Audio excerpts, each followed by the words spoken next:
안녕하세요. 우리들의 살일생자 이야기 최태분 보정입니다.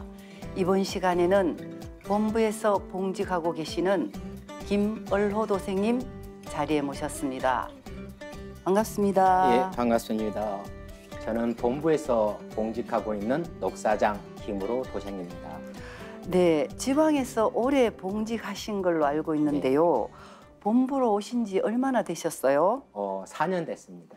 아, 그렇게 되셨군요. 네. 본부에 오셔서는 어떤 일을 하시죠? 초기에는 멀티미디어 팀에서 봉직을 하다가 올해 2019년 2월부터 상생방송국에서 근무를 하고 있습니다. 제가 하고 있는 일은 과거에 아날로그로 제작됐던 어떤 자료들을 디지털화하는 작업과 지금 이렇게 촬영되고 있는 컨텐츠물들을 관리하고 있습니다. 다시 말하면 상생방송국 디지털 도서관 관리라고 말씀드릴 수 있겠습니다.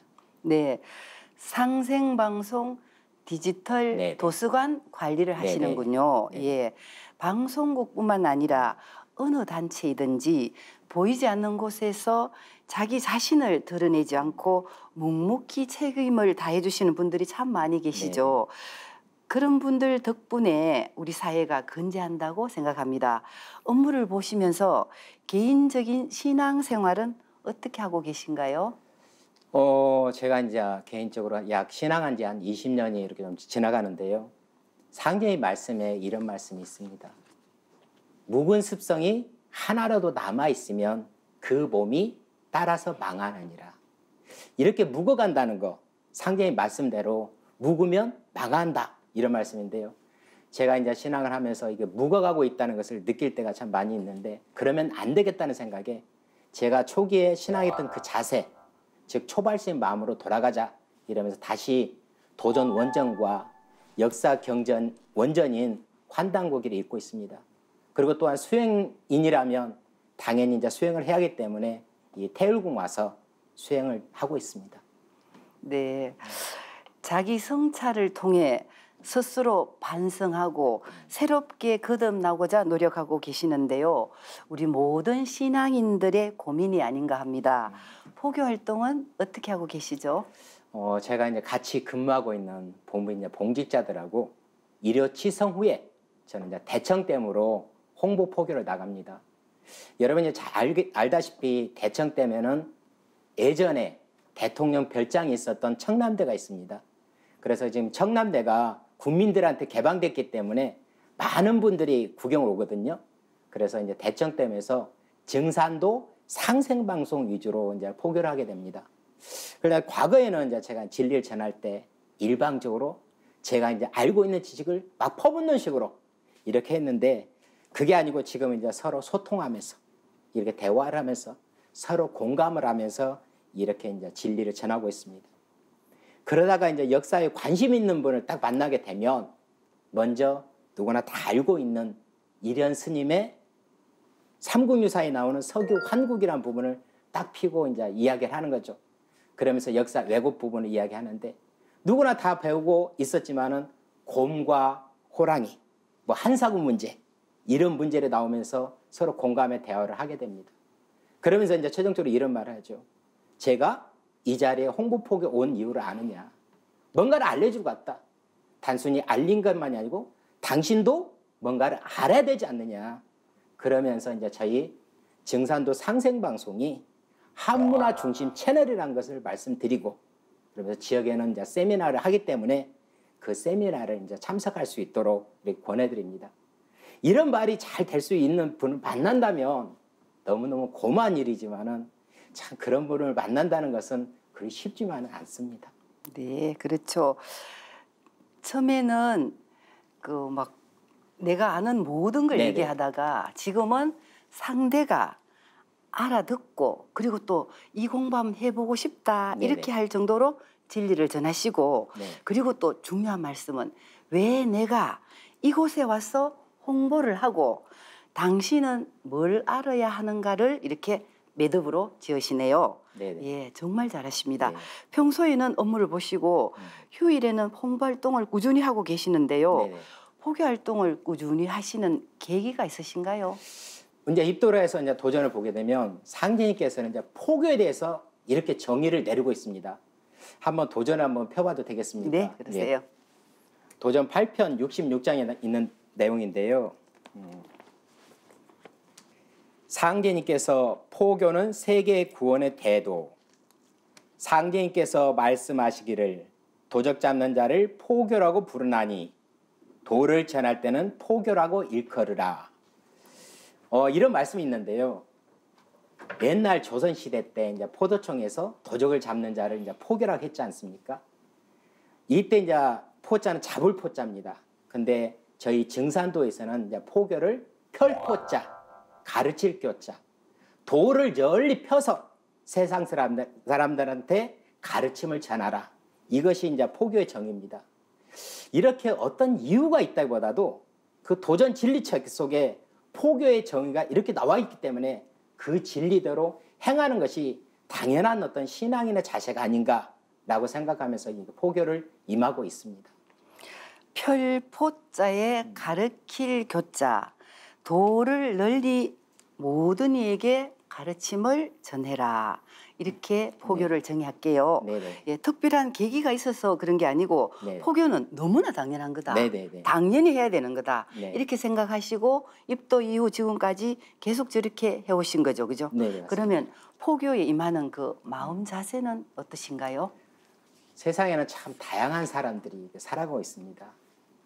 그리고 또한 이렇게 증산도 들어오는 사람들을 이렇게 보게 되면 가족을 통해서 또한 이제 지인을 통해서 어떤 사람들은 진리책을 통해서 근데 이제 최근에는 저희 이제 상생방송이 있기 때문에 그 방송을 통해서 이렇게 상념 진리로 들어오게 되는데요. 저는 이제 진리를 전할 때 이런 생각을 해봅니다. 폭풍 후에는 옷이 젖지 않습니다. 다 알다시피 밖에 막 비가 오는데 피하니 그 좋은 옷을 입고 왜 나가겠습니까? 근데 이제 가랑비가 오게 되면 곧 비가 그치겠지. 가랑비쯤이야. 이런 생각을 하면서 이제 밖에 나가지 않습니까?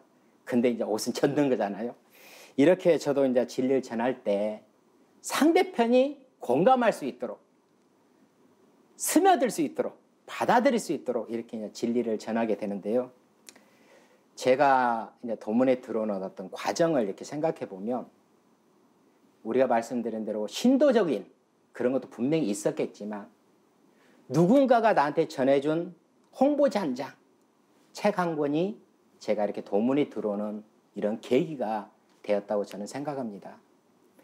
그래서 저는 이제 포교를 임할 때 이제 단순히 아까 말했던 아무 생각 전합니다. 이렇게 제가 전한 책 한 권, 말 한마디, 홍보지 한 장이 그 사람이 도문에 들어올 수 있는 어떤 계기가 된다면 이런 생각으로 제가 이제 포교에 임하고 있는 것이죠. 네, 참 중요한 말씀을 하셨어요. 오늘 내가 전한 그 말 한마디 네네. 그리고 홍보지 한 장이 그냥 스쳐 지나가서 없어지는 게 아니고 이런 모든 일이 쌓여서 그 사람이 진리를 만나는 계기가 된다는 말씀이시죠. 네, 맞습니다. 항상 이렇게 포교에 임하는 마음이 착한 마음으로 포교에 임하시고요. 그리고 이제 스스로 도문에 입도되는 과정을 생각하시면서 본인이 그런 활동을 하신다고 하셨는데요. 도생님은 도를 만난 그 과정이 좀 궁금하네요. 어떻게 도를 만나셨죠? 참 아까 말했던 정상적으로 이렇게 책을 본다든가 가족으로서 이렇게 도를 만났다면 참 좋겠지만 저는 좀 사연이 있고 사연이 많은 사람으로 이제 증산도를 만나게 되었는데요. 그러다 보니까 제가 증산도를 만나면서 제 인생이 완전히 이제 반전되는 계기가 되기 때문에 제가 이제 증산도를 만나는 과정이 참 이야기가 많습니다. 사람을 이렇게 시간이라는 것은 참 빨리 흘러가지 않습니까?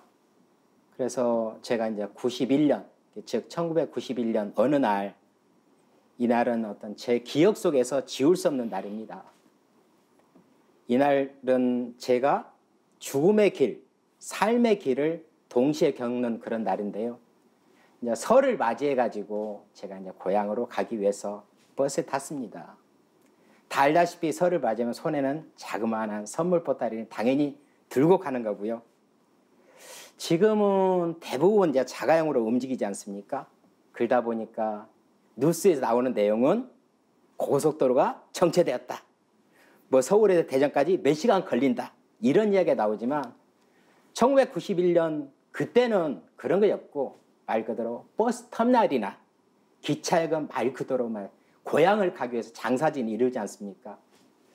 제가 탄 버스도 마찬가지였습니다. 요새 뭐 버스 45인승? 그러나 그 당시는 뭐 45인승만이 타는 게 아니죠, 당연히. 맞아요. 막 엄청난 사람들이 네, 타지 네, 않습니까? 맞습니다. 이렇게. 타 몸을 싣고 이렇게 이제 고향으로 향해야 되는데요. 제가 고향에 있는 데까지는 약 2시간이 이제 소요됩니다. 차를 타고. 근데 차 안에서 제가 잠을 잔 건지 졸았던 건지 이제 모르겠지만 눈을 떠보니까 병원 응급실 침상이었습니다. 세상에. 이제 침상에 눈을 떠보니까 바로 옆에는 내일이 설이기 때문에 설 음식을 준비하다가 그만두고 온 엄마 그리고 형님이 있었습니다. 그리고 어디 잃어버린지 모르지만 딱 구두 한 짝만이 침상 밑에 외로이 이렇게 있었습니다. 이제 제가 이제 버스 타고 왔는데 버스가 전라북도 장수쯤 와가지고 벼랑 아래로 이제 굴러 떨어진 거예요. 그러다 보니까 이제 사람들도 죽고 이제 저는 이제 너무 심하게 다쳐가지고 이런 어떤 병원 응급실에 있었던 겁니다. 그래서 이제 표현이 이상할지 모르지만 그 당시에 내 몸 상태는 진짜 머리만 살아 있었고 모든 것은 다 죽어 있는 그런 어떤 상태에 있었습니다. 그 당시. 너무나 큰 사고를 당하셨네요, 그죠? 정말 있어서는 안 될 일이 벌어진 건데요. 그런 큰 사고를 겪으면서도 생명을 구할 수 있었다는 그게 불행 중 다행이시다, 그죠? 예, 맞습니다. 예, 그 사고로 지금 다리가 좀 불편하신 게 그 때문으로 예. 알고 있는데, 네. 그죠? 예, 얼마나 힘드셨나요? 제가 이제 큰 병원, 대학병원을 이렇게 하다가 궁극적으로는 몇 군데 이제 옮기면서 수술을 받았습니다. 그리고 수술 받고 나서 이제 더 이상 이제 걸을 수 없고 침대에서만 이렇게 생활해야 되는 어떤 그런 상태였거든요. 그러다 보니까 이제 과거의 내 모습과 이렇게 비교하다 보니까 너무나 이제 비참한 거죠. 어떤 처참하고. 지금 이렇게 이 방송을 출연하고 있고 사회자님하고 지금 이렇게 대화하고 있는 이 상태와 비교한다면 그때는 비교할 수 없을 정도로 참 비참한 그런 현실이었습니다. 근데 이제 도전 말씀에 이런 말이 있습니다. 사람이 아무것도 모르는 것이 차라리 편할지라. 이런 말씀이 있는데 그때는 진짜 아무것도 몰랐으면 이런 상태에 있었습니다. 그래서 이제 진짜 삶을 어떻게 보면 포기하고 싶은 이런 생각을 가지고 있었는데 우리가 지금 알다시피 이 손톱 밑에 가시 하나 들어도 당사자한테는 진짜 아프잖아요. 저도 지금 가시 하나 들면 아프거든요.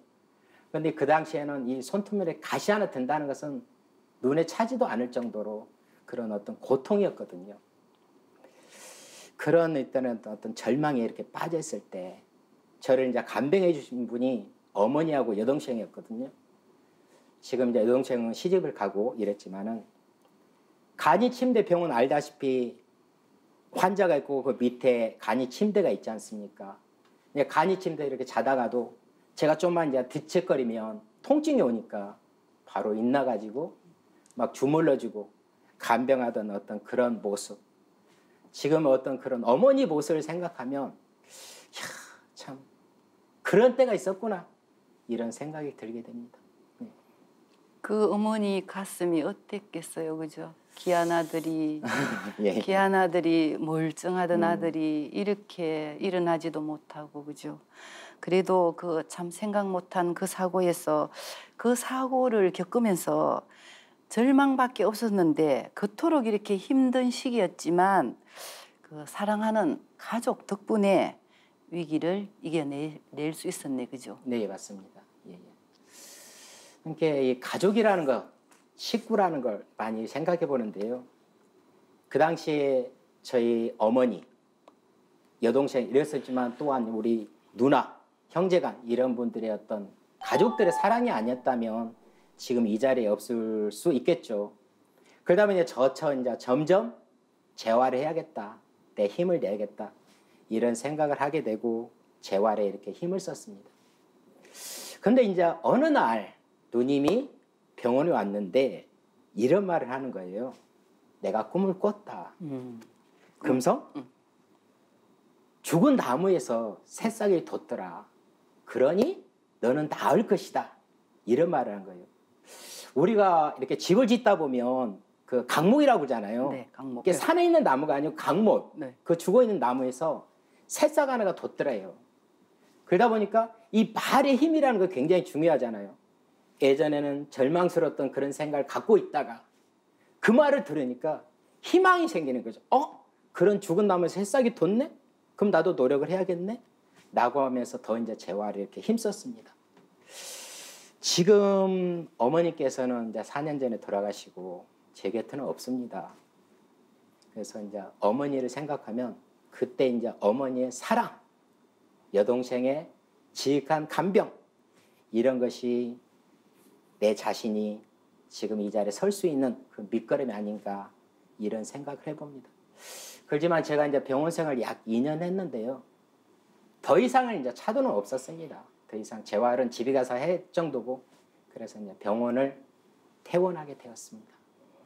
그 누나가 꾼 꿈이 네. 참 정확하다, 그지?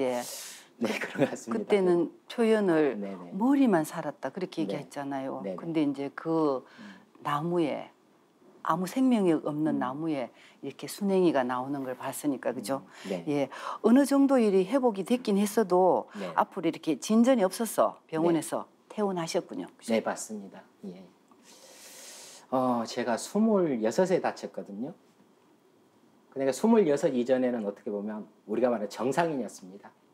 근데 다치고 나서 우리가 다 알다시피 장애인, 이런 장애인의 딱지를 타고 퇴원을 한 거죠. 근데 이제 그 당시 이제 저희 누님께서 이제 가게를 운영하고 있었어요. 그럼 알다시피 저희들도 상가 홍보를 가지만 가게를 운영하다 보면 여러 사람들이 와가지고 뭐 진리를 전하겠다 이러고 오지 않습니까? 근데 그날도 어느 분이 가게를 방문했던 거죠. 그런데 이제 누님은 귀찮아가지고 다음에 오라 이렇게 보내려고 했는데 그분이 그러면 다음에 언제요? 이렇게 라고 이렇게 던진 거죠. 네네. 그러니까 누님은 그냥 무심결에 에이 내년에 오세요 이런 표현을 보냈어요. 그랬더니 그분이 그러면 내년에 오겠습니다 라고 갔습니다. 이게 참 내년에 온다는 말 누님의 생각으로는 진짜 안 오겠지 이런 생각을 했을 것 같습니다. 예. 그 가게를 운영하시다 보면 네네. 말씀처럼 모든 사람이 와서 뭐 네네. 여러 가지를 권하니까 너무 귀찮았어. 그리고 뭐 다시 오리라고 생각 안 하고 네네. 내년에 오느라 이렇게 했는데 네네. 근데 정말 그분이 내년에 오셨나요? 왔습니다. 의도는 오지 말라는 의도였는데 그쵸. 그죠? 예. 내년에 왔습니다. 아. 그래가지고 쉽게 표현해서 네. 작년에 왔었는데 내년에 오라고 해서 왔다 예. 라고 하니까 누님도 어떻게 보면 마음이 좀 여리거든요. 예, 맞습니다. 그러다 보니까 그러면 내 동생이 이렇게 아파가지고 지금 아파트에 누워 있으니까 한번 가보라 라고 해서 이제 말을 하고 저한테 누님이 이제 전화를 한 거죠. 여차여차해서 종교인이 찾아간다고 하니까 한번 만나봐라 이런 과정 속에서 이렇게 이제 만나게 된 거예요. 그 사람하고. 그래서 그 사람하고 인연을 맺게 된 거죠. 이렇게. 그분이 참 대단하신 분이다, 그지? 네네. 그러면 그분을 통해서 상대님 진리를 만나신 건가요? 그렇다고 봐야 되겠죠. 예. 그래서 그분이 이제 저한테 아파트 와가지고 상제님 진리를 전했습니다. 근데 저는 아픔인 상태이기 때문에 그런 상제님 진리를 좀 이야기하고 제 아픈 부위에다 대고 기도를 해주는 거예요. 뭐 다 알다시피 지금이야 제가 신앙하고 있지만 그때 당시 이제 태울주 기도를 해준 거죠. 예. 그분이 태을주 신유를 해주셨네, 그제? 네네네. 그럼 이렇게 몇 시간 동안 이렇게 신유를 받으시니까 뭔가 이렇게 느낌, 네네. 체험 같은 게 있으신 것 같은데요? 몸이 이렇게 말하면 꿈틀꿈틀한다? 요동을 친다? 꿈틀꿈틀한데. 예. 이런 몸에서 막 기가 막 도는 것을 막 느낀 거예요. 꿈틀꿈틀하면서. 그러면서 그 당시 아주 단순한 생각으로 내가 여기 가야지 몸을 닿는 갑네? 이런 생각이 막 혹 드는 거죠. 그러면서 그런 과정을 통해 제가 이제 상제님 진리를 만나게 됐습니다. 그러니까 다시 말하면 진리보다도 그 사람의 정석, 그런 거로 어떻게 보면 상제님 진리를 만나게 됐다고 제가 이렇게 말씀드릴 수가 있겠습니다. 근데 나중에 이제 제가 이제 상제님 진리를 하면서 집에서 이제 태울주 수행을 하고 칠성경을 읽고 있잖아요. 그때 어느 날 어머니께서 그러는 거예요. 네가 외삼촌이 하고 있는 것을 하네? 라고 하는 거예요. 그래서 제가 이제 과거를 생각해 보니까 제가 이제 어렸을 때는 우리들이 설이나 이런 명절이 되면 항상 어른들을 이렇게 찾아가잖아요. 그래서 저 이제 형하고 외갓집에 이제 외삼촌한테 이제 세배를 하러 가잖아요. 그러면 항상 외삼촌은 우리들을 불러가지고 막 뭘 쓰는 거예요. 근데 그 당시 형은 관심 없고 나는 그 자리에 이렇게 앉아서 이렇게 봤던 그런 기억이 있거든요. 그러다 보니까 나중에 이제 제가 이제 상제님 신앙을 하면서 어머니한테 외삼촌이 상제님 진리를 했다는 걸 듣고 단순히 아까 신유를 통해서 이런 만남도 있었겠지만 그 이면에는 삼촌의 어떤 그런 것이 아닐까 이런 생각도 해봅니다. 왜냐하면 우리 집안 아버지 쪽에서는 신앙을 안 했거든요. 이런 생각을 하게 됩니다. 그래서 이제 그때 어떤 이제 그분의 신유하는 정성 이런 것들을 통해서 제가 그분한테 진짜 열정과 감동을 받아가지고 상제님 도문에 입도를 하고 지금까지 이렇게 오고 있습니다. 참 이렇게 고마운 분이시다, 그지? 네네. 은인이라고 표현을 해야 될 그런 분이네요, 그죠? 네네. 네. 그분이 그냥 단순히 이렇게 상제님 진리만 전해줬다면 은인이나 이렇게 생각 안 하겠죠. 그러나 그분은 제 과거에 어떤 제 있었던 내 자신과 지금의 내 모습으로 완전히 전환시키는 어떤 삶의 궤적을 완전히 바꿔주신 분입니다. 그분은 지금 이렇게 전주 덕진도장에서 신앙하고 있는 최영섭 도생님인데요. 저한테는 어떻게 보면 절대적인 은인? 제 신앙의 거울? 제가 본받아야 될 그런 어떤 사람이라고 저는 감히 말씀드릴 수가 있겠습니다. 그분도 참 고마운 은인이시고 네. 그분을 보내주신 조상님의 일에 손길이 있었다고 봐야 되겠다, 그죠? 예. 그렇죠.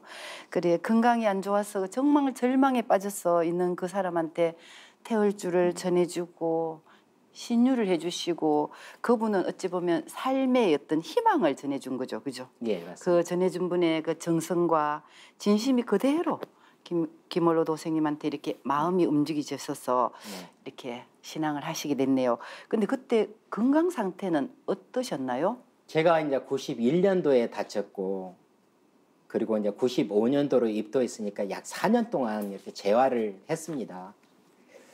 그지만 이제 건강 상태를 참 논하기는 부끄럽지만 겨우 지팡이를 짚고 이렇게 다닐 정도 그 정도 있습니다. 그러다 보니까 거의 이제 아파트 방 안에서만 생활했고 밖으로 나오지는 않았습니다. 왜 그러냐면 아직까지도 누가 내 모습을 보는 거 너무너무 부끄럽고 그러다 보니까 아예 나를 보여주기 싫어서 밖으로 안 나왔습니다. 그렇게 힘든 상태라면 당연히 바깥에 나가기 싫고 그리고 또 누구 만나는 거 싫은 거잖아, 그죠? 네네. 정말 너무나 달라진 본인의 모습에서, 그죠? 그러면서 이제 도장을 가신 거죠. 네네. 도장 가셔서 좋아지셨고 네. 또 이렇게 진리 공부를 하시면서 네. 긍정적인 이렇게 변화가 있었다고 생각이 들거든요. 네네. 그 과정을 좀 말씀해 주시죠. 이제 이렇게 사람은 진리를 믿잖아요. 이렇게 누군가를. 근데 진리를 모르는 상태에서는 첫째 그 사람을 믿습니다. 그렇죠. 사람을 먼저. 그 사람의 행동, 그 사람이 어떻게 말을 하는가 이런 걸 이제 믿게 되는데요.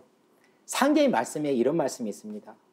너희들이 믿음을 줘야지만이 나의 믿음을 받을 수 있다. 즉 먼저 줘라. 그러면 받는다. 이런 말이잖아요. 이분은 저한테 진짜 뭐냐면 온 믿음을 다 줬어요.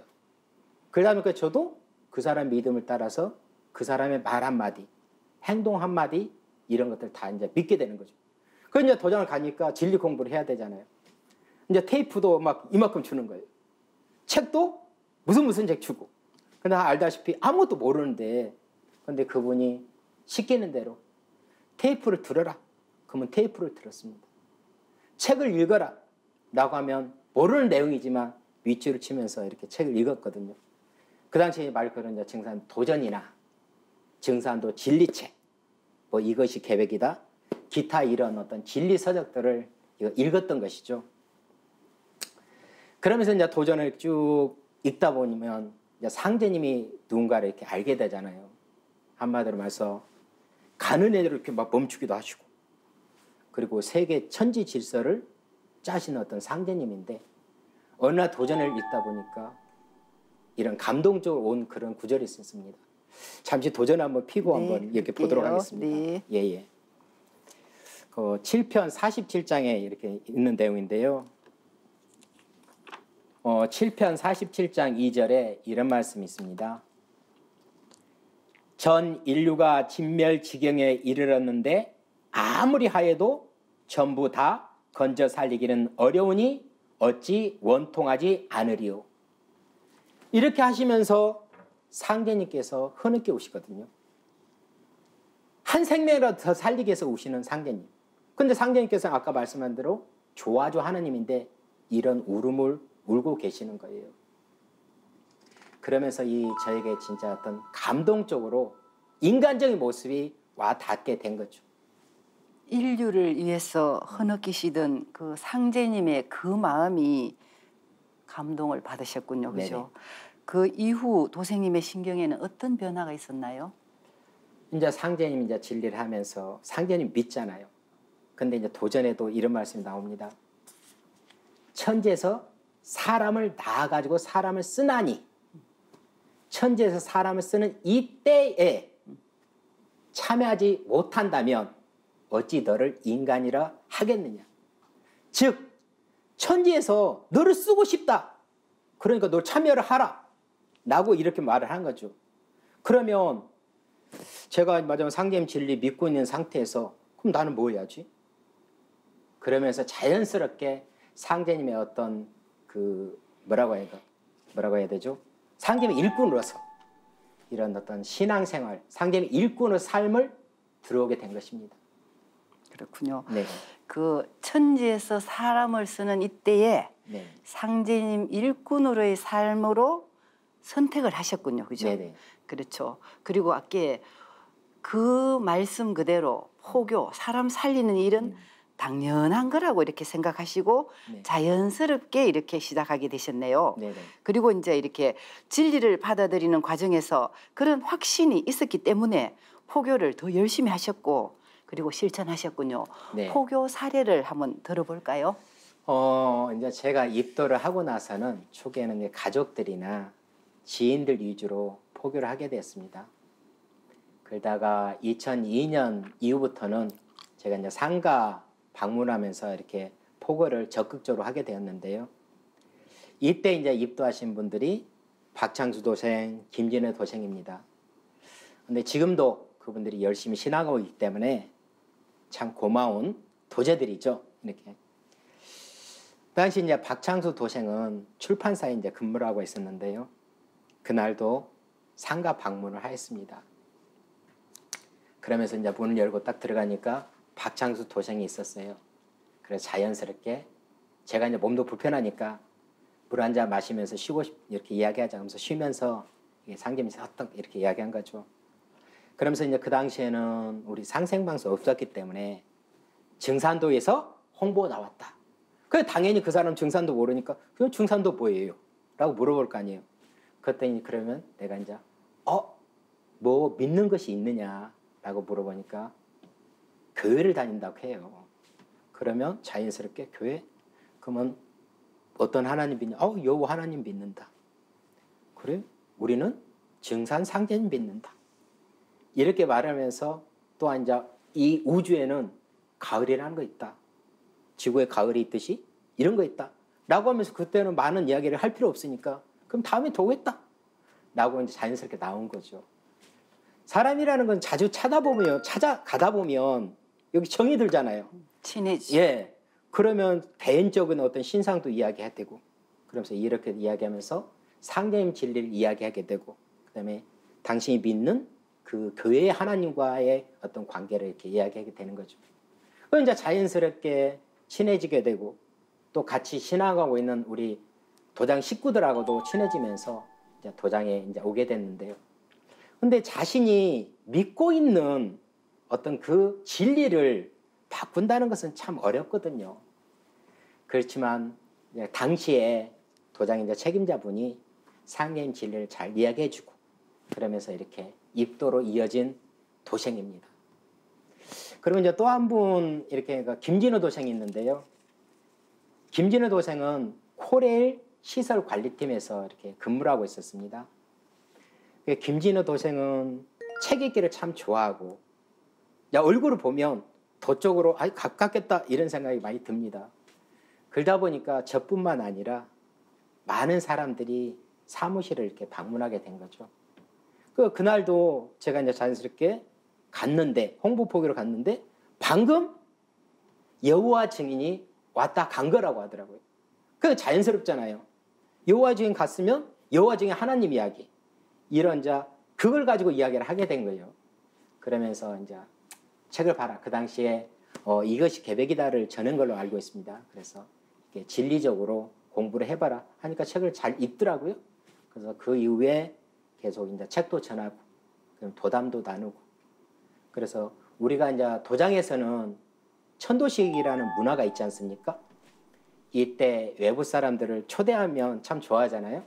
그래서 이 천도식 문화, 이때 초대를 했을 때 우리가 이제 음복을 하면서 소통할 수 있는 기회가 되잖아요. 그래서 같은 연배에 있는 그 성도님들하고 이렇게 도약을 하면서, 또한 먼저 입도했던 우리 박창수 도생 이런 분들하고 친해지면서 이 도장 도문에 들어오게 되었습니다. 그 처음 만난 사람들이지만 네. 먼저 인간적으로 친교를 먼저 맺어가지고 네. 그 마음의 문을 열으시는군요. 그죠? 네.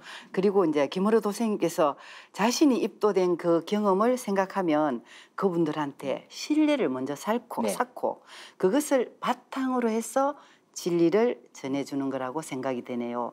그리고 또 타 종교를 믿으시는 분한테는 그 여호와 증인이라든지 하나님이라든지 그분들과의 얘기를 참 이렇게 잘해주신 걸로 생각되네요. 네. 저한테 이제 진리를 전해준 우리 최영수 도생님의 그 어떤 정성이 미천이다 이런 말이 있거든요. 그럼 저도 그분이 나한테 도를 전해줬을 때 그 정성스러운 마음에 제가 감명을 받았듯이, 저 또한 이제 포교하면서 그분들을 만났을 때 내가 아는 건 없지만 정성을 다하자. 올바른 정성을 하면 그분들도 분명히 와닿을 것이다. 이런 생각을 하고 이제 정성을 다해서 포교를 하고 있습니다. 그 태상 정도사님 말씀에 정성이 미천이다. 네. 우리는 정성밖에 없습니다. 그죠? 네. 예. 초립동이 포교에도 경험이 있다고 들었습니다. 네. 소개 부탁할게요. 그러니까 벌써 4년 전 중2 때 만났는데요. 벌써 이제 고3이 되었습니다. 남원 책임자로 있으면서 이렇게 청소년 포교회에서 활동할 때인데요. 제가 건강상 아침 활동 못하고 황찬우 도생이 오후에 도장에 오면 같이 이렇게 홍보 포교를 나갔는데요. 그날도 패널을 학교 앞에 이렇게 피고 있었습니다. 저는 남원에 있는 남원 고등학교로 나왔는데요. 남원 중학교하고 남원 고등학교는 가로수길을 하나 이 사이에 두고 있는 학교입니다. 여기서 이제 잠시 제 고향 남원을 좀 소개시키고 싶습니다. 여러분이 잘 알고 있는 이몽룡과 성춘향의 사랑 이야기에 담겨 있는 춘향전, 그리고 놀부 흥부가 나오는, 제비가 나오는 흥부전의 고향입니다. 또한 여기서 제가 말씀드리고 싶은 것은 1597년 정유재란 때 일본이 제침을 했지 않습니까? 일대 군인, 민간인 이렇게 1만 명이 나라를 지키기 위해 숭고한 목숨을 바쳤는데요. 그분들을 기리는 사당이 만인의총입니다. 그리고 또한 온 인류에게 개벽 소식을 전한 개벽 소식을 여신 아버지 상제님의 묵대도가 이 조선 땅에 나올 것을 선언하신 분이 바로 동학의 창시자 최재우 대신삼대. 그분이 동학의 경전인 동경대전하고 용담유사의 주요 내용들을 어디서 썼냐면 바로 남원 교룡산 은저감에서 썼습니다. 이렇게 어떤 충의 기운과 그리고 후천의 새로운 기운이 갈무리 되어 있는 곳이 바로 저희 모교 남원고등학교입니다. 이 남원중학교 앞에서 홍보포교회를 하고 있는데 그때 이제 자전거를 탄 학생 2명이 착 내려오더라고요. 그래서 옳다 됐다. 이리 와봐라. 라고 하면서 이제 이야기를 하게 된 거죠. 네, 자랑스러운 남원과 모교에 대한 아주 이렇게 정말 이렇게 멋진 안내를 해주셨네요. 그리고 동학의 2대 성지가 바로 경주와 남원인데요.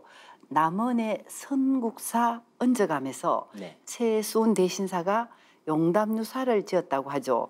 또 아까 말씀하신처럼 정류재란 때 그 희생된 군관 1만여 명을 모신 것이 만인의총을 말씀해 주셨고요.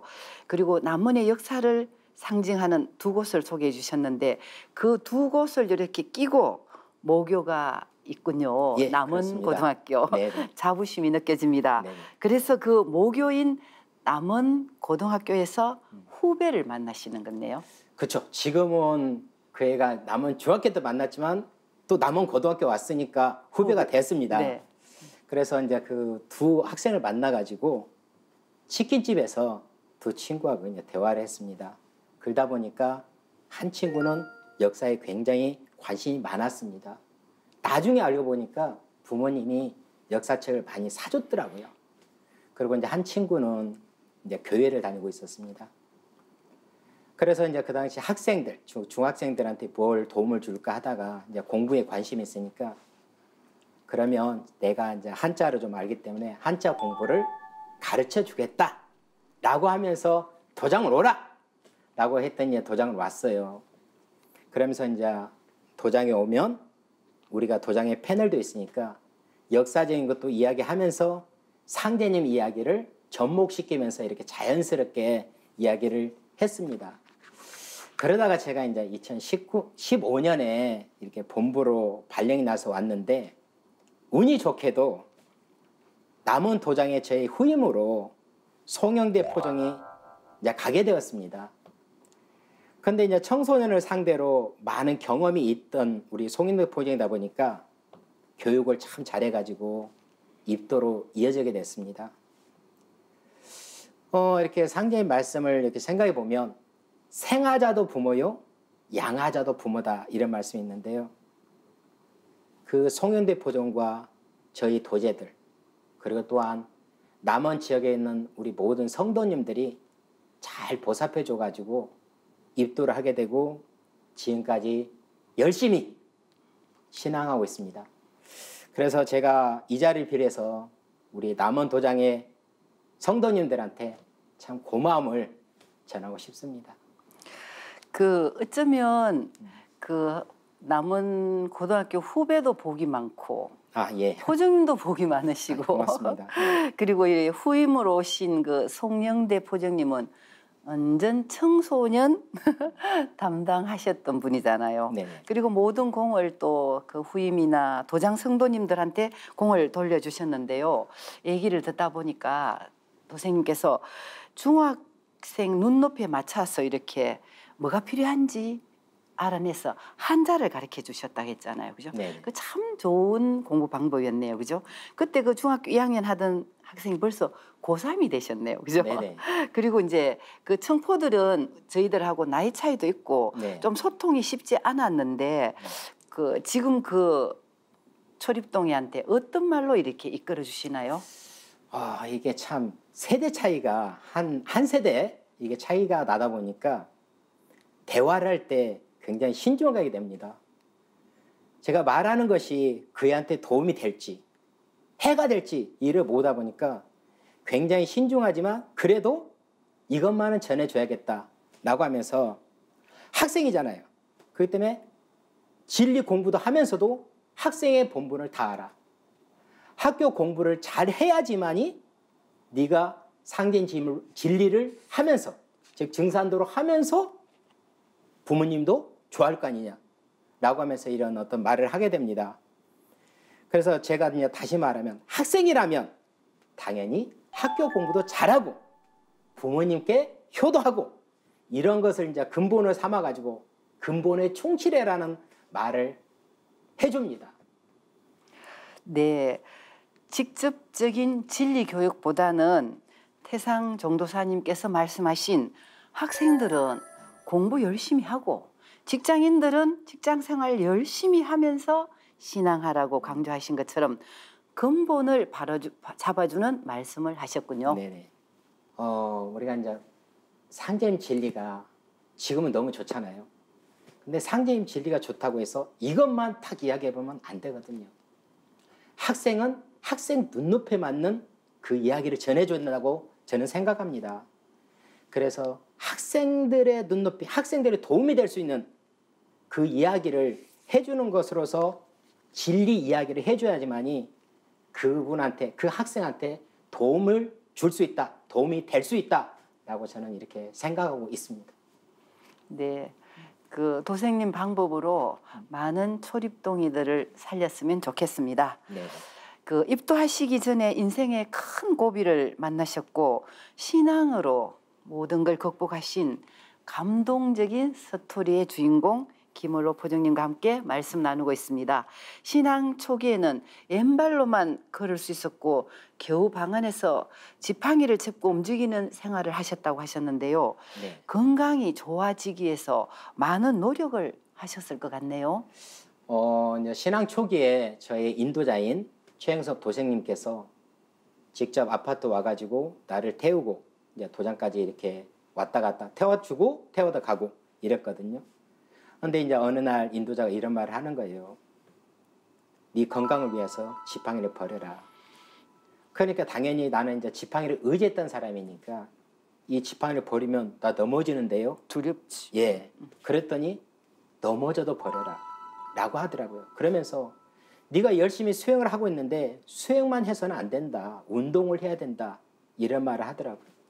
그러면서 그 당시에 저희 이제 남원 도장이 5층에 있었는데 그 계단을 오르내렸습니다. 그리고 이제 옥상에 가서 이렇게 운동을 하게 되고요. 이렇게 자연스럽게 그분의 말을 따라서 지팡이를 버리고 운동을 하고 그러면서 차차 이렇게 좀 건강을 찾아갔던 것 같습니다. 그 지팡이를 얼마나 많이 의지했겠어요, 그죠? 네네. 근데 그 지팡이를 버리라 하니까. 네. 그리고 또 그분을 믿으니까 지팡이를 버리신 거네요, 그죠? 네네. 예, 그 선처는 남에게 기대고 의지하는 바람에 망하나니 너희들은 하다못해 방벽에도 기대지 말라고 하신 상제님 말씀이 생각납니다. 네. 그 일을 계기로 내면적으로 아주 단단해지셨겠네요. 그렇죠. 이 상제의 말씀을 이렇게 간단히 보겠습니다.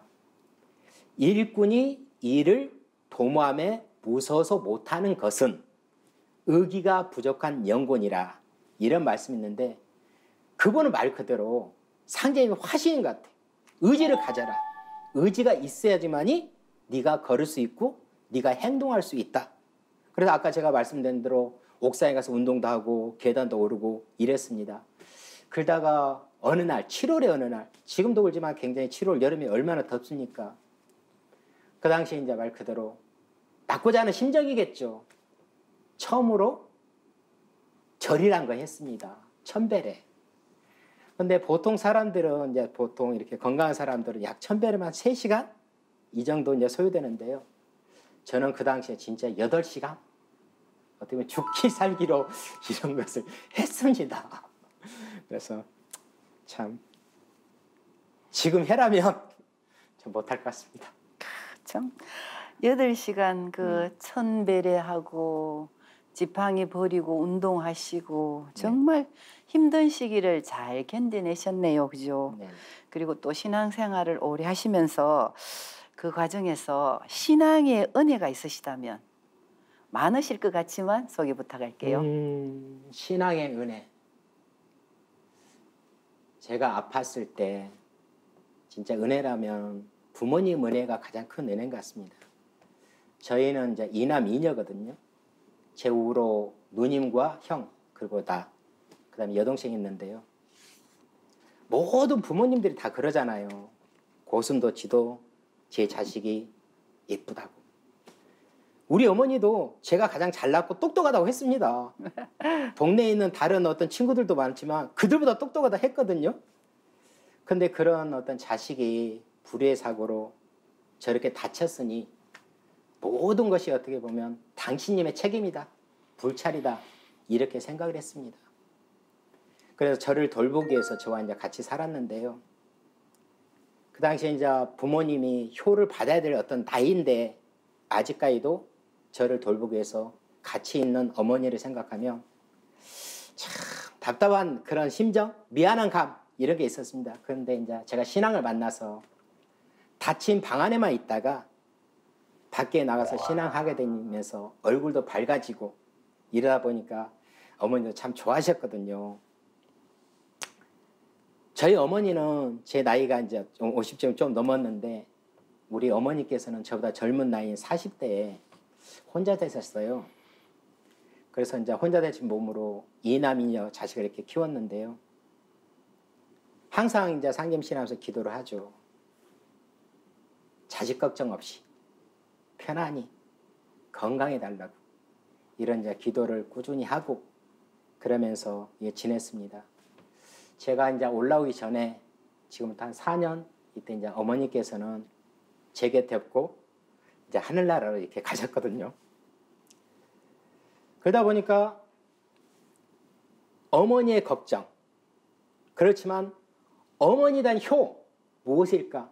끊임없이 건강해지라고 건강히 살다 가시라고 이런 기도를 많이 했는데 저희 어머니께서 우리 자식들 걱정 없이 뭐 위에 있게 잘 지냈고 그래서 이렇게 가셨기 때문에 그것이 가장 큰 신앙의 은혜? 이렇게 말씀드릴 수가 있겠습니다. 항상 건강하고 행복하게 살게 해달라고 기도한 대로 살다 가셔서 어머니에 대한 그리움은 있지만 여한은 없습니다. 어머니 정말 행복하시다 그지? 네. 많은 사람들이 부모님이 돌아가시고 난 후에 후회하는 말을 많이 하는데요. 어머니를 위해서 20년간 기도를 하셨잖아요. 그지? 아, 또 그렇게 생각하니까 20년이 됐습니다. 예, 예. 예, 어머니에 대한 그리움은 여전하지만 자식들 다 뭐 이렇게 별 걱정 안 해도 되고 건강하게 살다 가셔서 여한이 없다 이런 말씀을 하셨는데요. 네네. 참 부럽기도 합니다. 그리고 그래서 그런지 저는 오늘 포정님과 이렇게 말씀 나누다 보니까 참 이렇게 차분하고 안정적이고 밝으셔요. 맞습니다. 참 이렇게 모든 일을 이렇게 긍정적으로 보시는 그런 밝은 에너지를 가지신 분이네요. 네. 항상 지금 어머니께서 도와주시고 또 외가 쪽에 벌써 이전에 그런 보천교를 하셨네요. 그죠? 그런 것 같습니다. 뭐 그렇죠. 정확히는 모르겠지만 태을주를 하셨다면 네네. 그 시절이면 네네. 보천교잖아. 네네. 그지? 예. 앞으로 포교를 비롯한 이렇게 신앙의 계획을 물어봐도 될까요? 이제 봉직자로서 누구나 나를 찾을 때, 내가 필요할 때 꼭 쓰임이 될 수 있는 그런 신앙인으로 남았으면 좋겠습니다. 그러기 위해서는 진리 공부, 기타 이제 서양 공부를 꾸준히 해가지고 제 자신이 가장 보람된 신앙인의 모습으로 남았으면 좋겠습니다. 그리고 끝으로 이제 신앙인의 어떤 계획이라고 한다면 아까 말씀드린 대로 저를 인도해 준 그분처럼 제 도제들도 저를 믿고 저를 의지할 수 있는 그런 신앙인으로 존재하고 싶습니다. 그 훌륭한 인도자 그분과 또 도를 받으신 김으로 도생님. 김으로 도생님은 나의 도제들이 네. 제 인도하신 그분처럼 나를 기대고 도움이 될 수 있는 그런 신앙인이 되고 싶다 이렇게 말씀하셨죠. 네. 정말 이렇게 훌륭하게 멋지게 뻗어나가는 도맥이 되시길 축원할게요. 네, 감사합니다. 제자는 말자요, 덕자는 보냐라. 제주는 말단이고 덕이 근본이라고 하신 태상종도사님이 늘 강조해 주시던 말씀이 떠오릅니다. 이제 마쳐야 할 시간인데요. 하고 싶은 말씀 있으면 부탁드릴게요. 아까 제 누님의 말 한마디에 힘을 갖듯이 상제님 말씀에 너희들의 말과 행동이 천지에 그려지고 울려 퍼지느니라 이런 말씀이 있습니다. 오늘 제가 하고 있는 이 신앙의 모습이 누군가가 봤을 때 좋은 작품으로 남을 수 있도록 열심히 신앙하도록 하겠습니다. 고맙습니다. 네, 예. 분명히 좋은 작품으로 신앙의 모습이 남을 것 같습니다. 고맙습니다. 고맙습니다. 네, 소중한 말씀 함께 해주셔서 감사합니다. 네.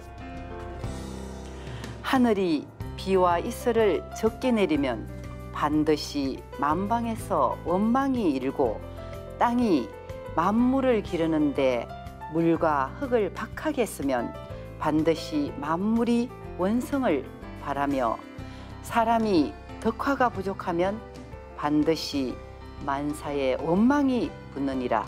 상제님의 말씀처럼 진리를 전해 받은 은혜와 감동을 마치 하늘이 비와 이슬을 풍족하게 내려주는 것처럼 땅이 만물을 기르는데 물과 흙을 풍족하게 쓰는 것처럼 덕으로서 상대방을 넉넉하게 품어주는 김으로 포정님의 사연을 전해드리며 우리들의 살생자 이야기 다음 시간에 뵙겠습니다.